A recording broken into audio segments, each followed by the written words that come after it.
All right, I've got a big question for you. If you had unlimited scope to make your dreams a reality, what would you do first? You don't need to bring money into it. The sky is the limit. Use your imagination and let it run wild. Would it be infinite protection of wild animals so that you could hang out with a load of tigers? Or would you morph into a different texture? Like Alex Mack from when I grew up, there was a cartoon character that could become an invisible blob and maneuver from space to space. For me, I would like to create some harmony and peace in the world, to be honest. How lovely would that be? But how would we get there?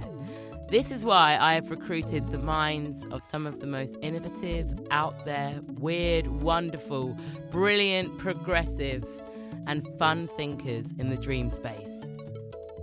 I'm Gemma Cairney, and this is Dream Space from Factory International. I'm a writer, broadcaster, and forever dreamer. Here on Dream Space, we give our guests full control to take over our minds and our imagination to create their ultimate dream space. Anything is possible as we invent tomorrow together. Last time we heard the dreams of David Hoyle and his new planet Infinity, where we're all connected, equal, and in a constant state of slack-jawed wonder.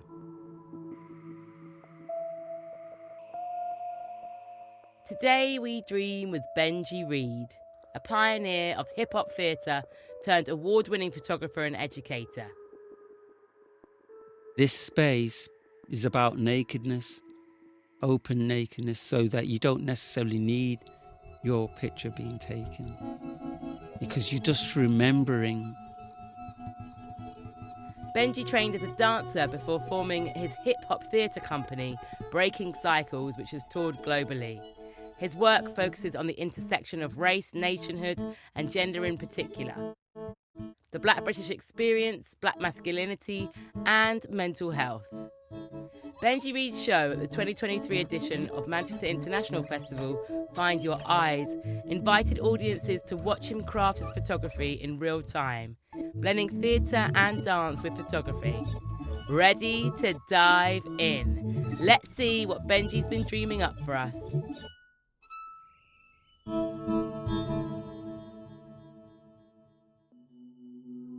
Today we are exploring the mind, but perhaps even more than the mind, if he lets us maybe further into his heart or soul, who knows, we'll find out, of Benji Reid. Hello. Hello, how you doing? I'm very good. I'm very happy to see you, because technology and the imaginary liminal space that we're in allows me to see your resplendence today. You're already inviting me into this dream space in colour coordination and excellent headwear.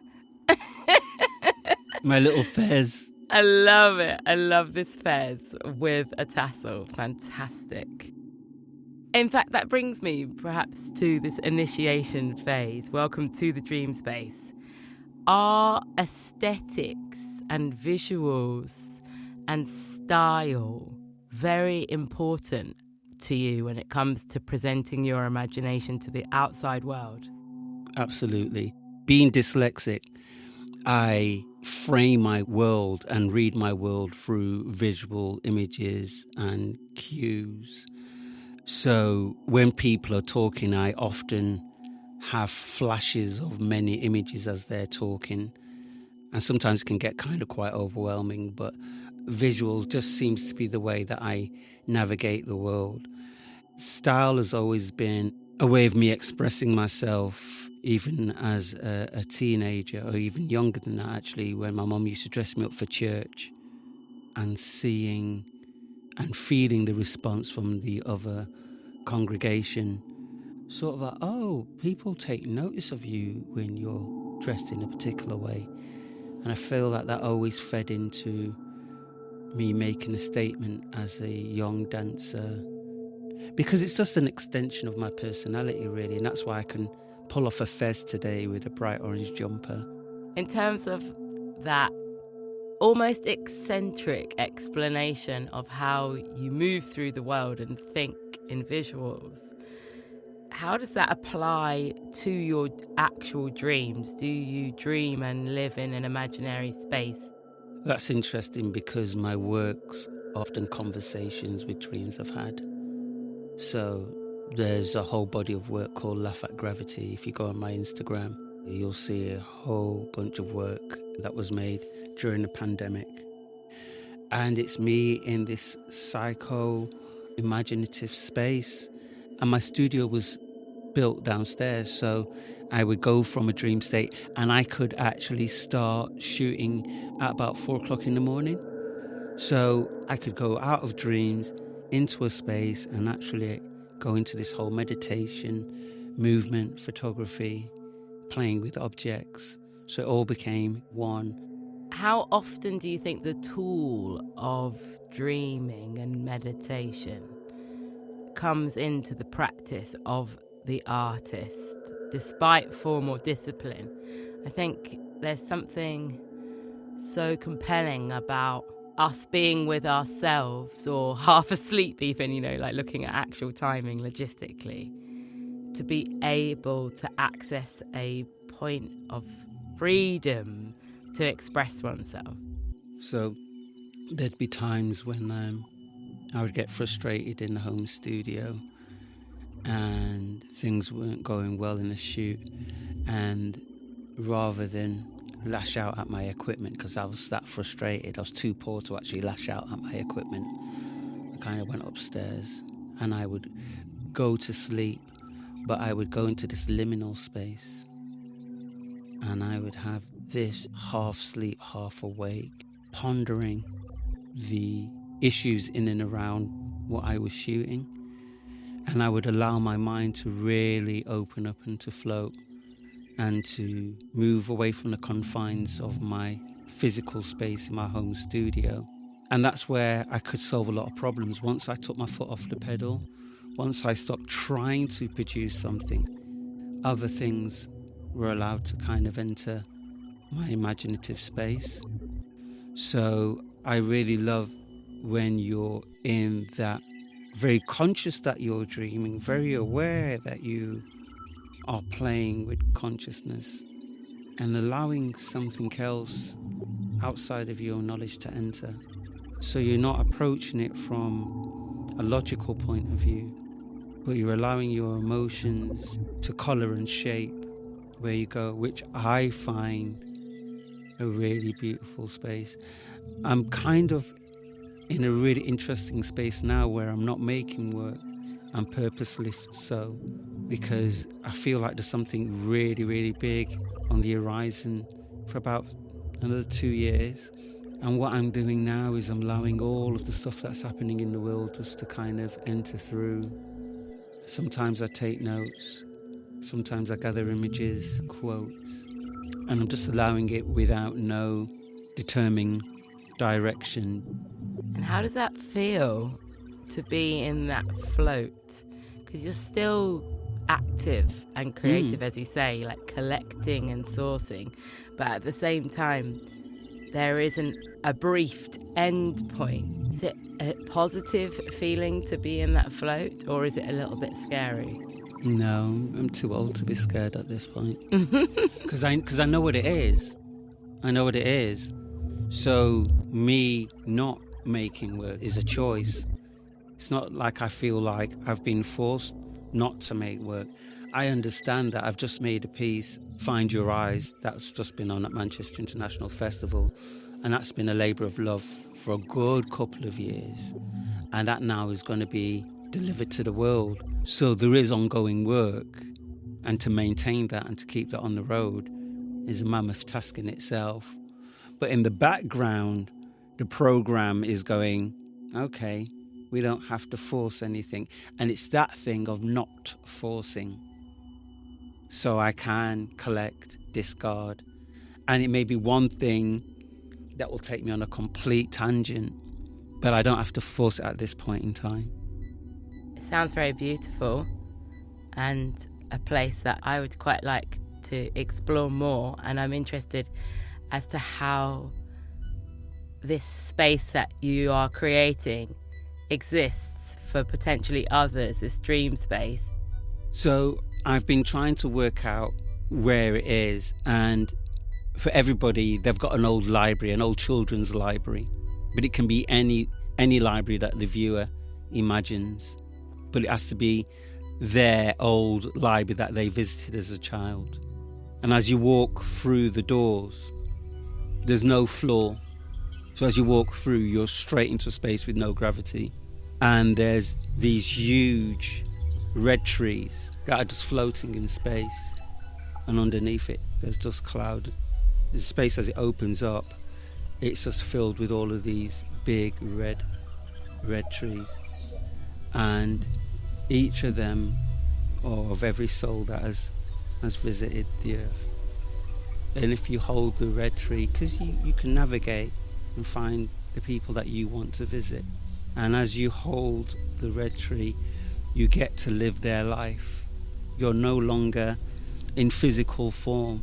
So you get, as soon as you hold the tree, to live their life, and you can choose whether you go through their hard story or all of their joys or all of their creativity. And what's really beautiful is that there is this, it looks like an Arizona sunset.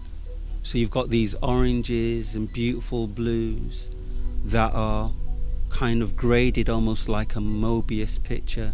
Really, really beautiful, and it's super warm.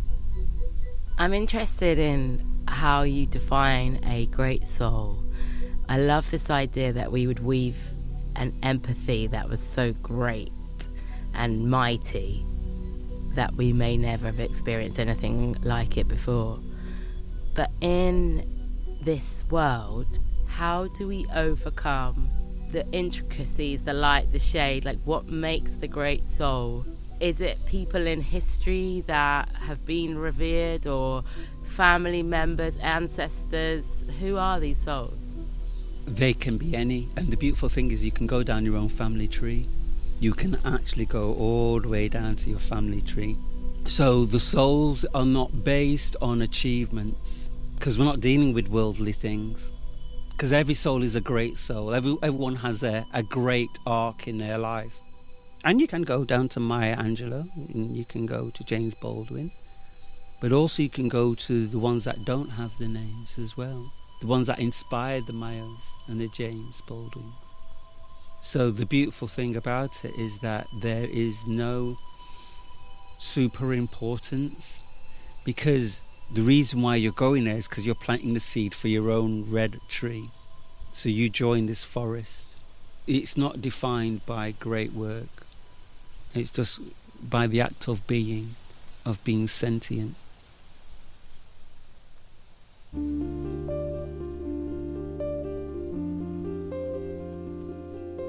Do you find in your photography work impetus, like this feeling to look at someone, look at soul, regardless of accolade or work or quote unquote perfectionism? You know, I think there's something so hard to describe about the way someone looks and how somebody is captured.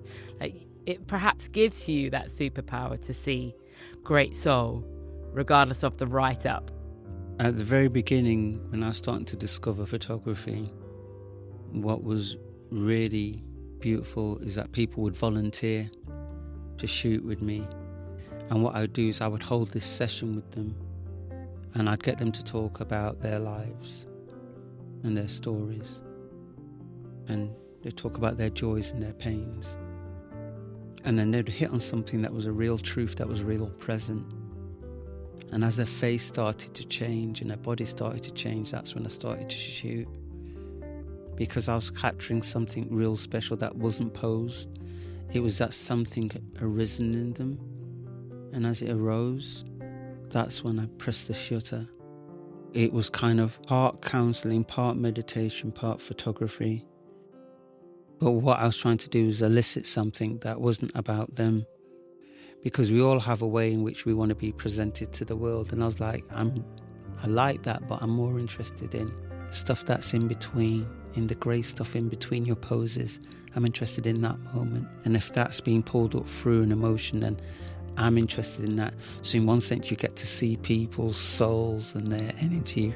I love that this dream space gives us the opportunity to experience this magic that you are creating. Do we get to have our photos taken?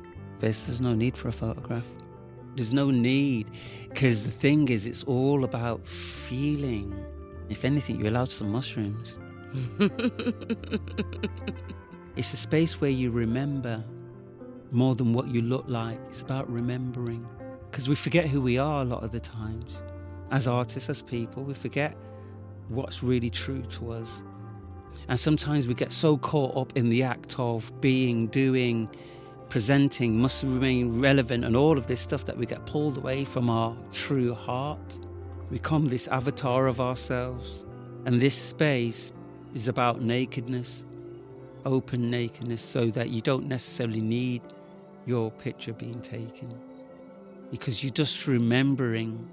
And actually, the minute you take your picture, actually, the moment's already passed. It's something much deeper. Here we are with the red trees and we are feeling so much. Do we hear anything to guide us?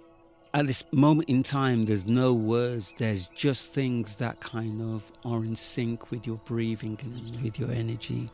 If anything, you can hear a bit of and you can hear a bit of bells going.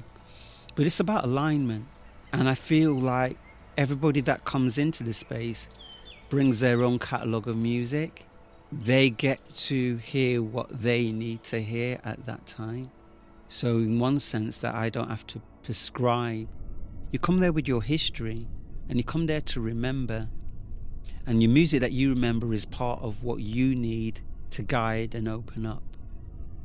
We're warm to our bones. The hues are very gorgeous. We've got a sunset immersing us and our own soundtrack. And you've got clouds underneath. You can walk on the clouds or through them. When you look down, there's just space. It almost feels like a womb. So it's almost like when you're in that bit just before you wake up and you're having a really nice dream and you're aware that you're dreaming. That moment before you wake up, but really extended. So now you can have your playlist, you can visit people, you can astral travel. So it's that bit, but proper extended. Have you reached that nirvana in consciousness? Can you tap into that space whilst awake? If I'm gardening or if I hit a point where I'm exercising, I'm in the sweet spot. So that moment I would call in flow. So yes, I hit flow quite a lot. What a good practice. Yeah. It has to be practice. I don't think flow just naturally comes. No, you need to know what you need for your own flow. You need to know what music, where you need to be, what needs to be set up. There's an element of preparation before you enter flow. So in other words, you can't enter flow and start looking, where's my camera, where's my lens? You can't enter flow there. Your lens and your camera and your props and your everything has to be at arm's length so that you're no longer thinking about how to attach things because they're just there. So now you're in another space that's in the moment. That's so in the moment that you don't have to search for things because everything is being prepared. But I think entering this dream space, you are willing to be in flow state. And that's the reason why you don't need to get your picture taken and all that, because that takes you outside of yourself. Because flow state is about surrender. The language of spirituality is so broad, but there seems to be something that's like quite otherworldly about like the way you describe things. There is something very spiritual that's embodied in the way I make work, and I hope that it translates in the work. Because I am trying to communicate on another level. I don't want things to be cool just to be cool, but because it's speaking to something deeper than cool or skin deep. So it has a vibration. So I used to talk about when I used to choose objects to shoot that I'd have in the space, that they would have a vibration, and I would play with a particular object because of its quality of vibration. So I could take hundreds of the same looking image, looking for the right feeling. And there's a whole thing of surrendering and becoming at one with the objects and the camera and trying to find this thing that you're like, I know it's there. But when I catch it, I'm like, yeah, there's a knowing. That to me signifies a release of time.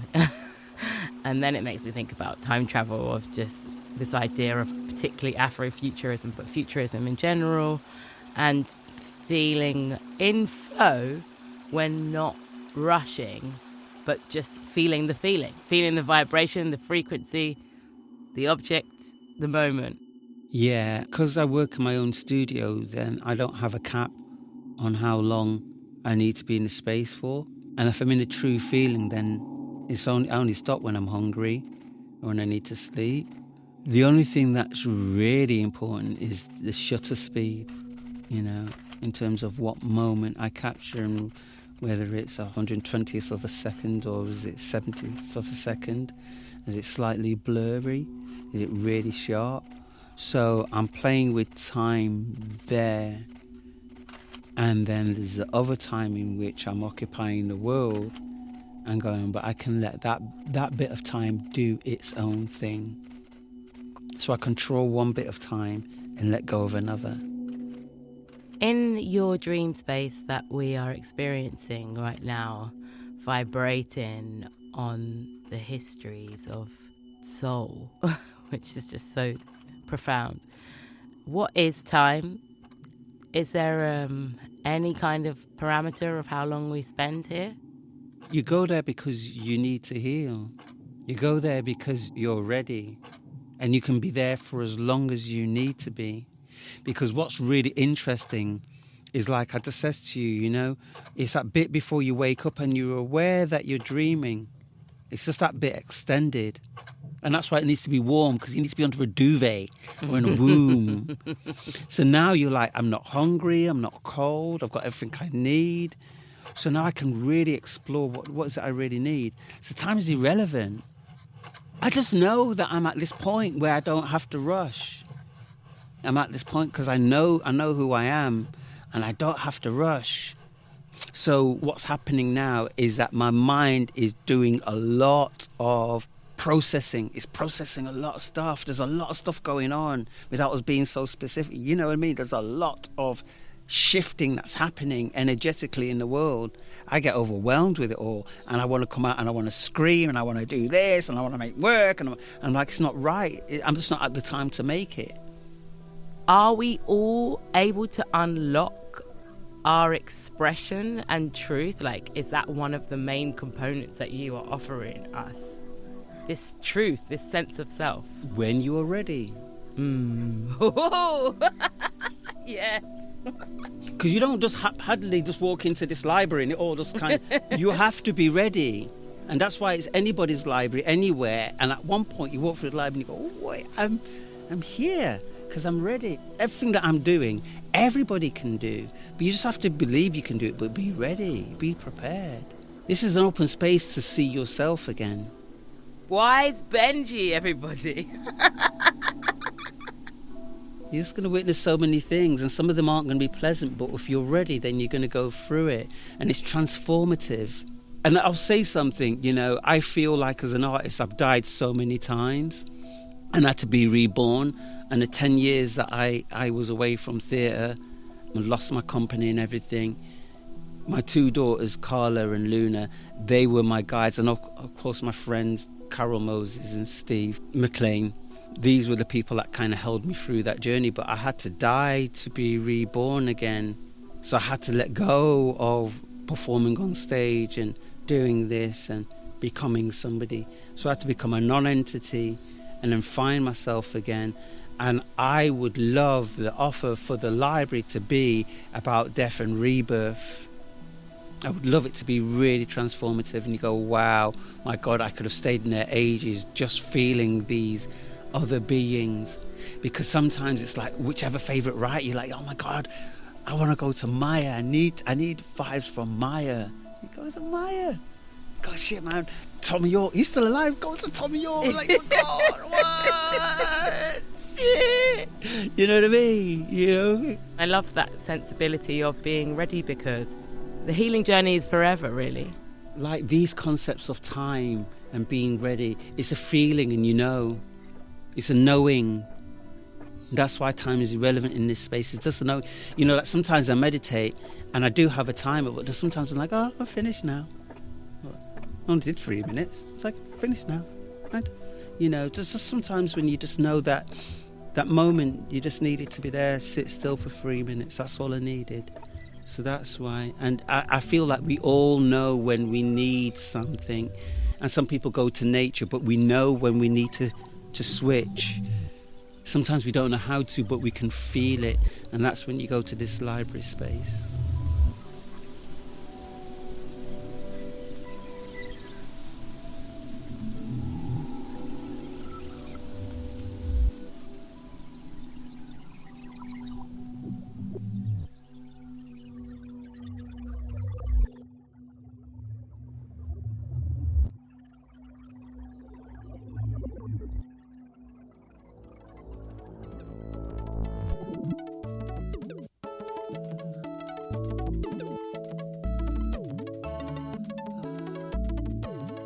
That was a total treat for me, and I hope it was for you, to delve into the process, mind, journey, and meditative space of Benji Reid. Wow. Let me know what you thought.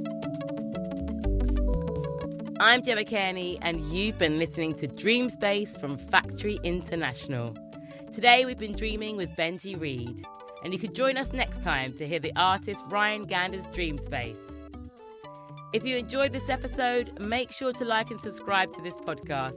And if you can't wait until the next episode, then you can head to Factory International's website to find out more exciting artistic content on Factory Plus.